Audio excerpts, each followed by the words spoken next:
Buenos días, mi nombre es Elvira Barceló Bolívar, soy miembro del Instituto de Vida Consagrada Secular, Fieles Siervas de Jesús, que fue fundado el 25 de marzo de 1941 por Mercedita Ricaurte y el padre eudista Andrés Basset.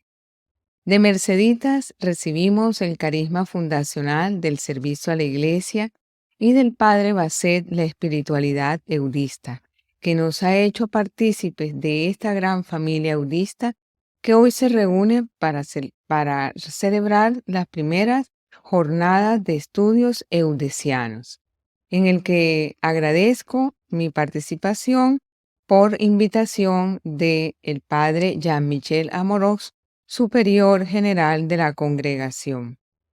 El tema que voy a presentar es dignidad bautismal y vida consagrada.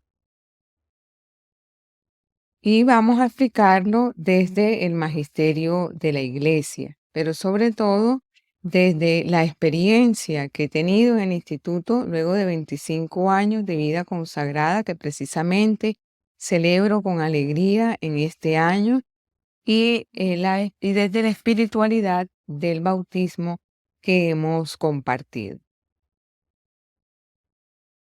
Primero vamos a hacer unas breves anotaciones sobre el bautismo. El bautismo es el sacramento que nos incorpora a Jesucristo. Esto es lo que dice el Catecismo de la Iglesia Católica. En su numeral 12.13 es el fundamento de la vida cristiana y el pórtico de la vida cristiana. De acuerdo a lo que San Juan Eudes nos recuerda, es una santa alianza, la más santa y noble que puede existir, pues es en la que el Padre y el Hijo y el Espíritu Santo hacen con el hombre, y es una alianza de amor. Luego, recuerdo lo que dice el Papa Juan Pablo II, cuando expresa que el bautismo es el sacramento que nos conduce al misterio pascual, como vértice y centro de la redención obrada por Cristo. Y ya más recientemente, el Papa Francisco, en su carta Desiderio Desideratis sobre la liturgia, nos recuerda que el bautismo es un acontecimiento que marca la vida de todos nosotros los creyentes en Cristo. Es la inmersión en la pasión, la muerte, la resurrección y la ascensión de nuestro Señor Jesucristo. Hablando de vida consagrada, es decir, que la vida consagrada se considera como un don de Dios a la Iglesia. Nace sobre la base sacramental del bautismo y es expresión de la vida nueva en Cristo y en la Iglesia. Es el comienzo de la nueva creación. Es una alianza de amor con Cristo que nace en el bautismo y se hace alianza esponsal por la profesión de los consejos evangélicos.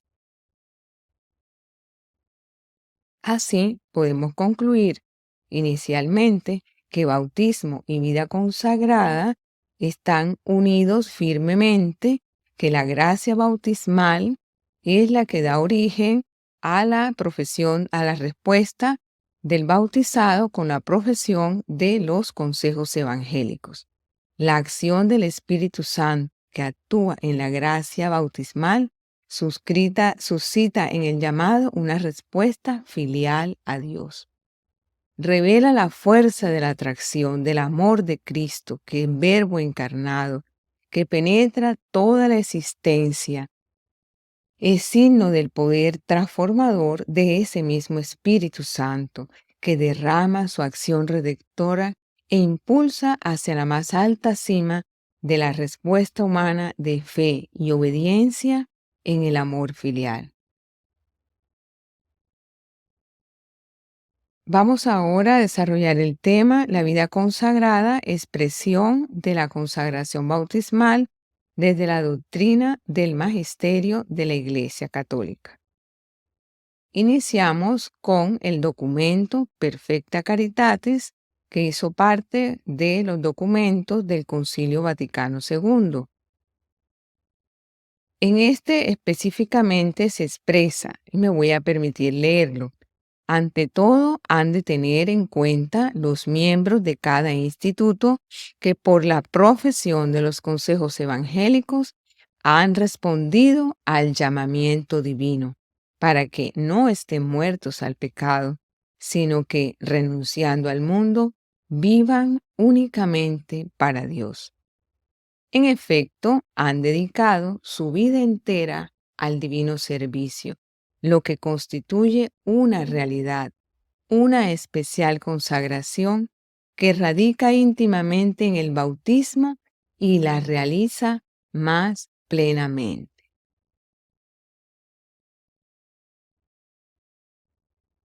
Luego vamos a reflexionar en el numeral 7 de la Carta Apostólica Redemptionis Donum de Juan Pablo II, que fue firmada en el año de la redención 1984.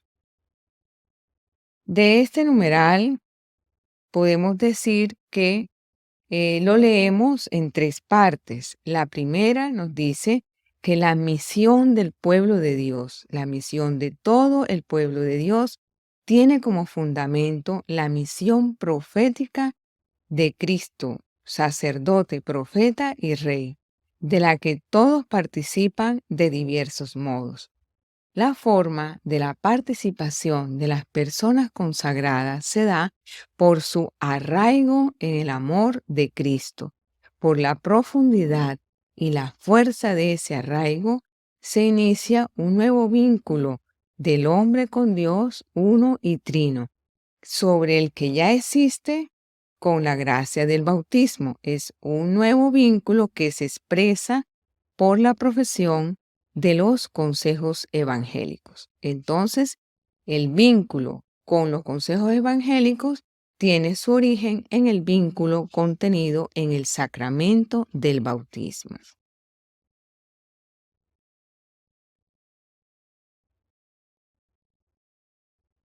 Así, el compromiso que adquiere el que se consagra a Dios por los votos de castidad, pobreza y obediencia, lo hace según la disposición de sus propias familias religiosas y están determinadas en las constituciones.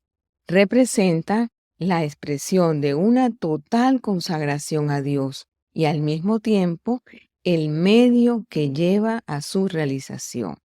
De esta consagración brotan el testimonio y el apostolado propio de las personas consagradas. Juan Pablo II, en ese mismo numeral, termina diciendo que el fundamento y último sobre el cual se basa la gracia bautismal y la gracia de la vida consagrada es Cristo crucificado. En Cristo crucificado está el fundamento último de esta consagración, que es a la vez muerte y liberación, así como le escribe San Pablo: consideraos muertos al pecado. Al mismo tiempo llama a esta muerte liberación de la esclavitud del pecado. Así, el consagrado deja a un lado, por la gracia de Dios, hace ese trabajo, ese ejercicio de dejar atrás el hombre viejo e inaugurar una nueva vida en Cristo, una vida en la que el fin que tiene es alcanzar la santidad, no por sus propias fuerzas, sino por el don que le viene del Espíritu Santo. Ahora voy a explicar este vínculo de la gracia bautismal y la vida consagrada desde la exhortación apostólica postsinodal Vida Consagrada, que firmó Juan Pablo II en el año 1996 en la fiesta de la Anunciación, el 25 de marzo, y que recoge todo lo que se conversó y todo lo que se discutió durante el Sínodo de los Obispos que tuvo lugar en 1994 sobre la vida consagrada. El documento Vida Consagrada para todos nosotros es un documento importante de reflexión que tenemos a la mano. De este vamos a nombrar los numerales 30, 31, 33 y 93. El numeral 30 se denomina la nueva y especial consagración y expresa lo siguiente. En la tradición de la Iglesia, la profesión religiosa es considerada como una singular y fecunda profundización de la consagración bautismal, en cuanto que por su medio la íntima unión con Cristo, ya inaugurada con el bautismo, se desarrolla por el don de la configuración más plenamente expresada y realizada mediante la profesión de los consejos evangélicos. Es decir, que recoge lo que viene ya de la tradición de la Iglesia, donde ya hemos identificado ese vínculo que une consagración y vida bautismal.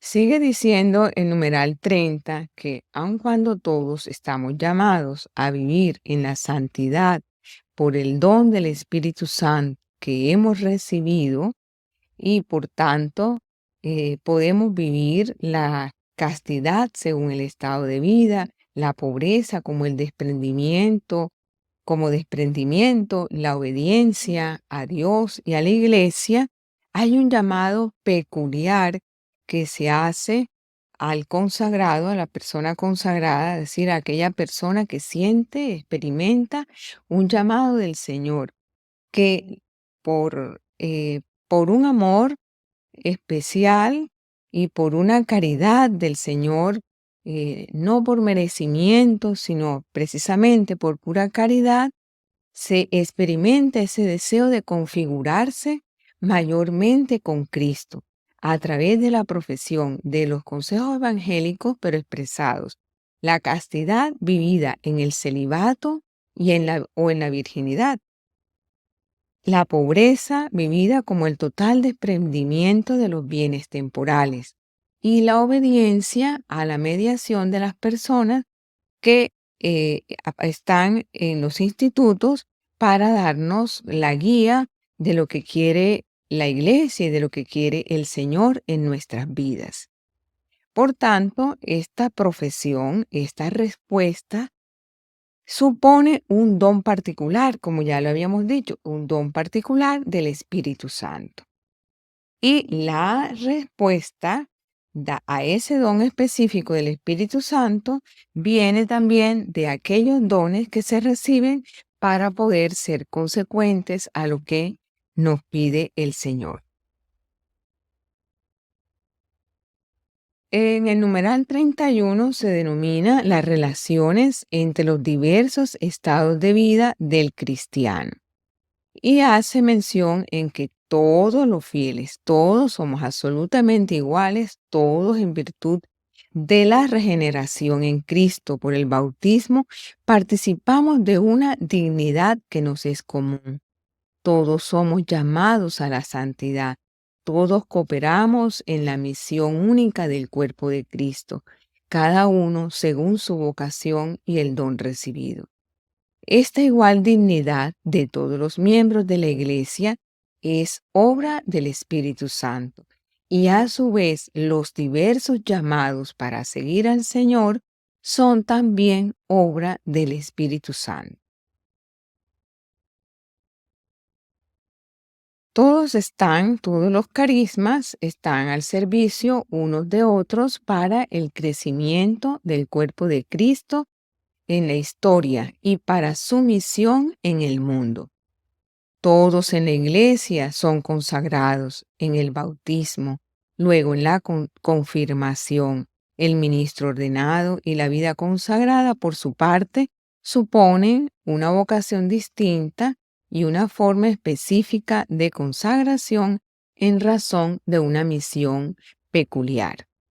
Las personas consagradas que abrazan los consejos evangélicos reciben una nueva y especial consagración que, sin ser sacramental, los compromete a abrazar el celibato, la pobreza y la obediencia, la forma de vida practicada personalmente por Jesús y propuesta por él a los discípulos.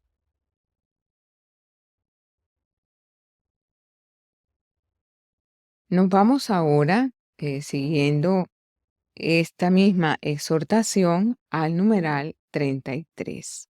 Habíamos hablado de una misión peculiar. Cada uno de nosotros en la iglesia, por los dones recibidos, tiene una misión peculiar que cumplir. Así nos lo ha recordado muchas veces el Papa Francisco cuando nos ha dicho que no solo tenemos una misión, sino que somos una misión. En el caso particular de la vida consagrada, esa misión es mantener viva en los bautizados la conciencia de los valores fundamentales del Evangelio, dando un testimonio de que solo con el espíritu de las bienaventuranzas se puede transformar este mundo y ofrecerlo a Dios. La vida consagrada, entonces, tiene como misión avivar en la conciencia del pueblo de Dios esta exigencia de responder con la santidad de vida al amor de Dios que ha sido derramado en nuestros corazones por el Espíritu Santo. Así refleja en su conducta la vida que el Señor quiere de él. Expresa más que con palabras, con su testimonio y con su compromiso apostólico, la grandeza de su bautismo y de su misión particular, peculiar, cualquiera que ésta sea. La vida consagrada, con su misma presencia en la iglesia, se pone al servicio de la consagración de la vida de todos los fieles, laicos o clérigos.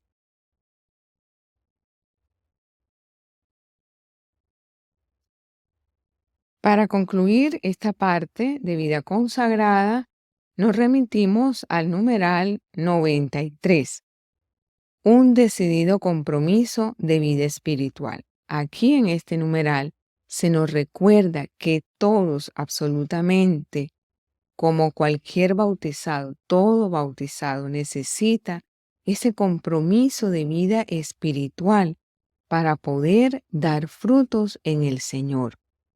Entonces, se dice que aún más aquel que profesa los consejos evangélicos está obligado a aspirar con todas sus fuerzas a la perfección de la caridad. Y esto no podría lograrse en manera alguna si no nos decidimos por un compromiso de vida espiritual, un compromiso personal, fundamental en la persona de Cristo, a través de una vida de oración y de la vida sacramental. Es un programa que debe empezar dejando todo por Cristo, anteponiéndolo a cualquier otra cosa para poder participar plenamente de su misterio pascual. Hasta aquí nos ha quedado muy claro que sobre la gracia bautismal se da la llamada y la respuesta que se expresa en los votos de pobreza, obediencia y castidad. Ahora voy a dedicar una parte de la presentación a hacer una breve descripción de las características de la vida consagrada secular, de la cual hago parte. La vida consagrada es religiosa y es secular. La vida consagrada secular nace en la iglesia, como todas las vocaciones, por un don particular del Espíritu Santo. Se caracteriza por vivir la síntesis entre consagración y secularidad. Somos plenamente consagrados, entregados a vivir en el Señor de los dones de la vida nueva, en la esperanza del amor de Cristo y por la profesión de los consejos evangélicos. Pero vivimos en el mundo, por eso es secular, porque nuestro compromiso es un compromiso decidido de ofrecer nuestra vida en la familia, en la cotidianidad, en nuestro trabajo, en nuestras profesiones, en la cual mantenemos ese vínculo de consagración y secularidad para llevar también en esos ambientes un testimonio y un compromiso con los valores fundamentales del Evangelio, para decir que sí podemos vivir consagrados al Señor y podemos dar fruto de santidad con su ayuda y su misericordia. La total consagración de la vida según los consejos evangélicos y la plena responsabilidad de una presencia y una acción transformadora. Así se resume en esas palabras lo que es la vida consagrada secular. Ahora bien, la identidad de los institutos seculares se ha ido revelando poco a poco en la Iglesia a través de su magisterio. Los documentos que otorgaron reconocimiento a estas asociaciones en el año 1947, denominándolos institutos seculares, son la Provida Mater Ecclesia, que fue la constitución que le dio una ley peculiar, que es del 2 de febrero de 1947, del Papa Pío XII. Luego, al año siguiente, el Primo Feliciter o Carta Motu Proprio, el Cum Santísimo, también del año 1948, que es una instrucción de la Sagrada Congregación de Religiosos. Luego, el Código de Derecho Canónico en el año 1983, en el cual trae en una parte la vida consagrada, todos los artículos que compartimos, tanto la vida consagrada religiosa como la vida consagrada secular. Luego viene un capítulo específico de la vida consagrada secular. Estos documentos se complementan entre sí y tienen reflexiones doctrinales y también normas jurídicas, con elementos claros y suficientes para la definición de los nuevos institutos. Luego, el Dicasterio de la Vida Consagrada y las Sociedades de Vida Apostólica publicaron un documento que destacamos ahora, fue expedido en el año de 1983 y denominado Los Institutos Seculares, su identidad y su misión.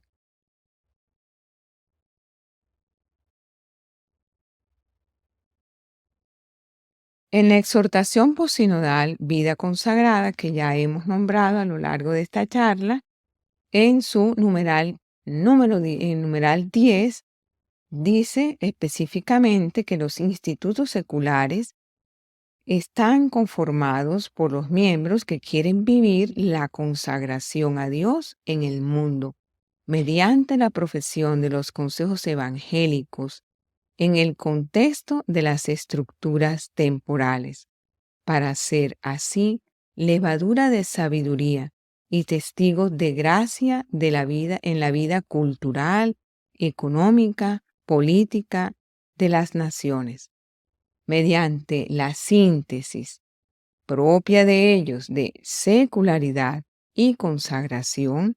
Tratan de introducir en el mundo las energías nuevas del reino de Cristo, buscando transfigurarlo con el espíritu de las bienaventuranzas. De este modo, sigue explicando el Papa Juan Pablo II, mientras la total pertenencia a Dios les hace plenamente consagrados a su servicio, Sus actividades en las normales condiciones de vida laicales contribuye, bajo la acción del Espíritu Santo, a la animación evangélica de las realidades seculares. Los institutos seculares contribuyen de este modo a asegurar a la Iglesia, según la índole específica de cada una presencia incisiva en la sociedad.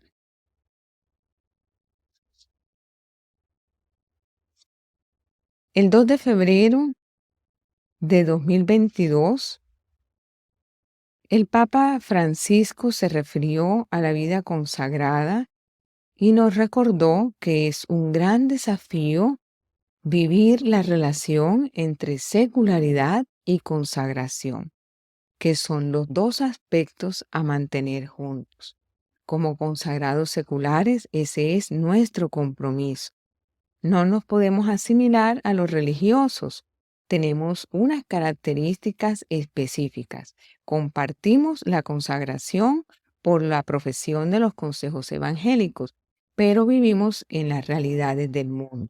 Y Él nos llama a vivir una santa secularidad. Dice, queridos miembros de los institutos seculares, animaos en el deseo de vivir una santa secularidad, porque sois una institución laical. Eres uno de los carismas más antiguos y en la Iglesia siempre os necesitará. Pero vuestra confusión no debe confundirse con la vida religiosa. Es el bautismo el que constituye la primera y más radical forma de consagración.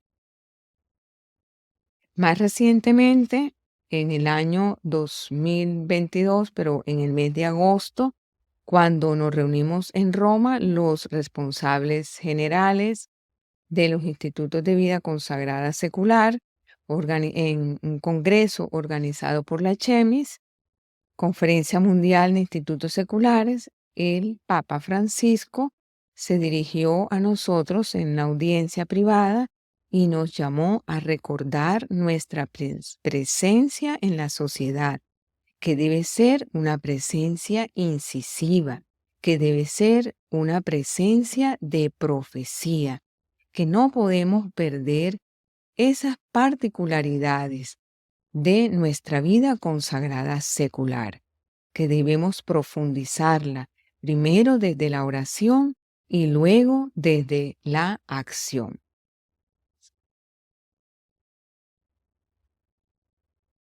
También tengo un momento especial en esta charla para contarles cómo la espiritualidad de San Juan Eudes llegó a ser la característica esencial del carisma fundacional de nuestro instituto y que inspiró nuestra espiritualidad. Una vez terminado el Concilio Vaticano II, nos cuenta Merceditas, el padre Andrés Basset ofrece al Instituto Secular Fieles Siervas de Jesús lo que él llama los fundamentos escriturísticos, y al hacerlo se apropia de los 3 primeros capítulos de la regla del Señor Jesús para la consagración de Jesús y María y propone este documento como un regalo y un proyecto de vida. Su gesto es a la vez ofrenda e invitación. Es la ofrenda de la espiritualidad eudista, como un estilo y un camino de realización de la vida personal en el contexto de una escuela de santidad y de espiritualidad. Y es una invitación a participar en la familia eudista como fuente de una vida y de una experiencia que nos conduce con seguridad a la unión plena e íntima con Jesús. En consecuencia, el deseo profundo del padre Basset, asumido por Merceditas a lo largo de su vida, fue el de insertar a todos los miembros del instituto en esta corriente de espiritualidad que hoy llamamos escuela de espiritualidad del siglo XVII y dentro de la cual está la espiritualidad eudista. Muy bien, entonces con toda esta charla hemos querido dar respuesta desde desde el magisterio de la Iglesia y el magisterio pontificio a esa realidad que es la gracia del bautismo fundante, la gracia de la vida consagrada como una consecuencia y una respuesta a esa gracia fundante del bautismo. Como la vida consagrada es vida consagrada religiosa, es vida consagrada secular, y como nosotras en el Instituto Fieles Siervas de Jesús hemos llegado a ser parte de esta familia eudista. Así doy por terminada la charla y espero que puedan hacer las preguntas que consideren que sean convenientes y que las responderé en la medida de lo que el Señor me vaya inspirando. Muchas gracias a todos.